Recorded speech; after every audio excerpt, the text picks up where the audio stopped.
예. 자, 이번에도 우리가 좀 많이 알고 사용하자라는 취지로 준비한 거죠, 랄랄라하우스? 네, 그렇습니다. 오늘은요, 하루에도 몇 번씩 온 가족이 빼놓지 않고 사용하는 비누에 대해서 얘기를 좀 해보겠습니다.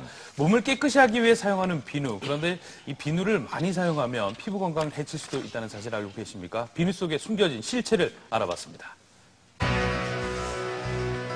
천연 비누와 일반 합성 비누 헹군물에 각각 금붕어 한 마리씩을 넣어봤더니 10분 뒤에 일반 합성 비누 헹군물에 있던 금붕어만 움직임이 사라졌습니다.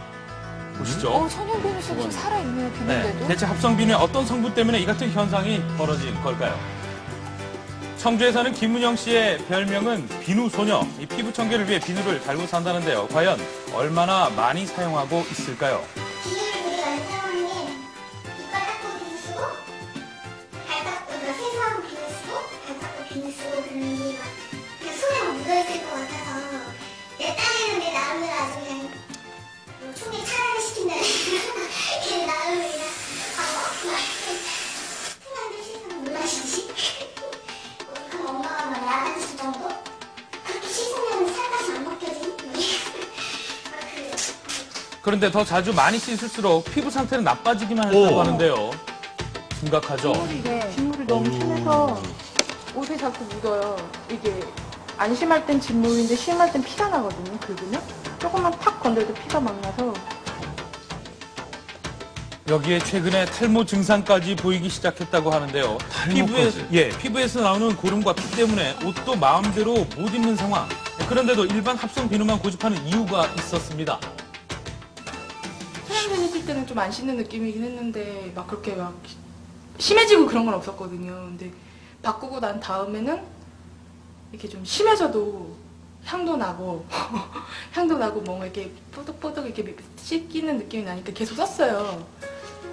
깨끗해지기 위해 비누를 사용하면 할수록 병드는 피부. 그 원인은 무엇일까요? 비누에는 그 화학 성분이랑 또 그 계면 활성제가 있죠. 근데 이런 것들이 피부 장벽, 피부를 좀 자극을 줄 수 있기 때문에. 다시 말해서 비누 속 화학 성분이 아토피나 탈모 증상 등을 유발시키는 원인이 될 수도 있다는 얘기인데요. 그렇다면 비누의 주 성분은 어떤 것들일까요? 그 궁금증을 해결하기 위해 시중에서 판매되고 있는 일반 합성 비누들을 수거해서 표시 성분을 한번 확인해봤습니다.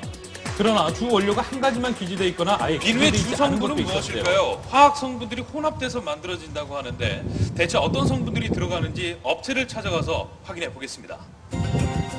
비누업계 관계자에게 어렵지 않게 비누의 주요 성분에 대한 얘기를 들을 수 있었는데요.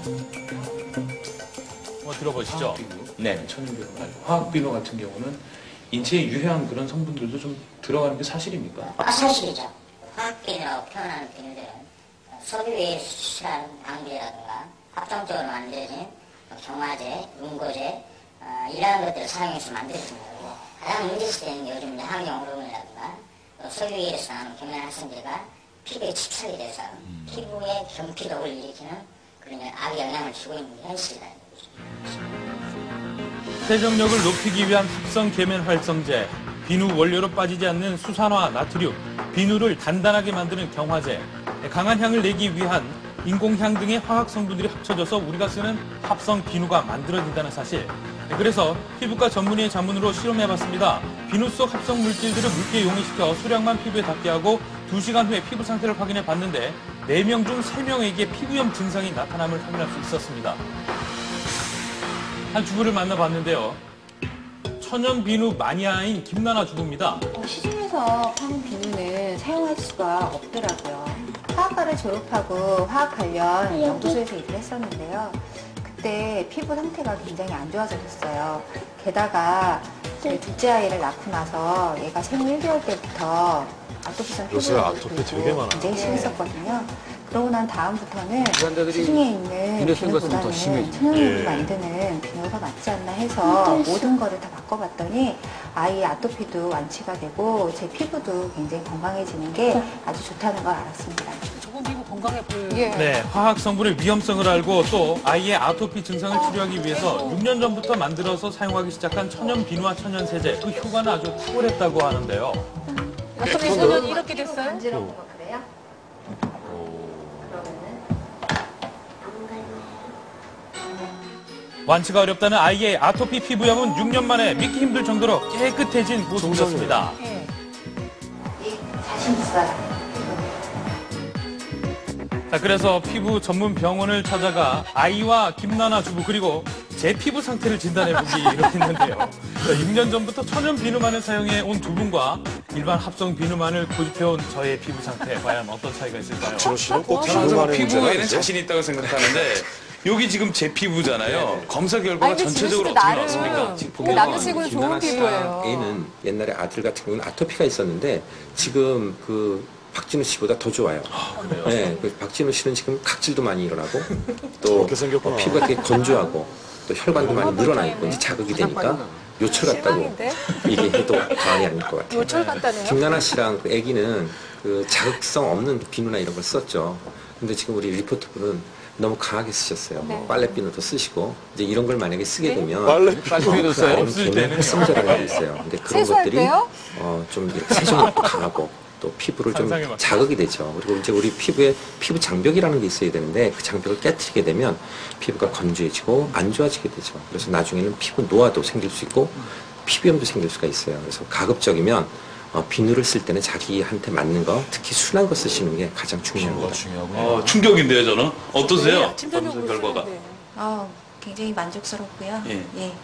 이때까지 한 게 헛되지 않다는 생각이 들어요. 때를 안 미는 게 세정력이 너무 강한 제품이라든지 아니면 박박 문질러서 피부의 피지층이 손상되게 하면은 좋지 않습니다. 때가 참 그래서 뿌듯하거든요. 세정력이 강한 제품 피하실 필요가 있는 것 같고요. 또 한 가지는 향이 강한 제품, 이러한 제품들은 되게 피부 그 자극을 유발하게 됩니다. 그래서 이러한 제품도 피해 주시는 게 좋을 것 같습니다. 자, 귀에 쏙쏙 들어오죠. 자, 여기서 잠깐! 순한 천연 비누는 세정력이 약하다고 생각하시는 분들을 위해서 준비해봤습니다. 더러움이 안 벗겨질 것 같은데. 네, 피부에 닿는 오염물질로 가정할 형광물질을 손에 바르고 합성비누와 천연비누로 세척해 봤는데요. 실험을 해봤습니다. 하얗게 보이는 부분이 형광물질이었는데요. 합성비누, 천연비누로 닦아봤을 때 세정력이 차이가 있을까요? 육안으로 확인해봤을 때 비슷한 세정 효과가 있는 것으로 나타났습니다. 네. 자, 그리고 이게 뽀드득 소리가 나도록 강하게 씻는 것도 주방 비누를 맨손으로 사용하는 것도 피부 건강을 해친다는 사실을 꼭 잊지 말아줬으면 좋겠습니다. 설거지를 맨손으로 하는 거죠. 예, 이런 거 주의하셔야겠고요. 다시 한번 꼭 기억을 하십시오. 표시 성분 그리고 친환경 마크 확인, 세정력이 강할수록 내 피부 건강을 해친다는 사실도 꼭 기억하시기 바랍니다.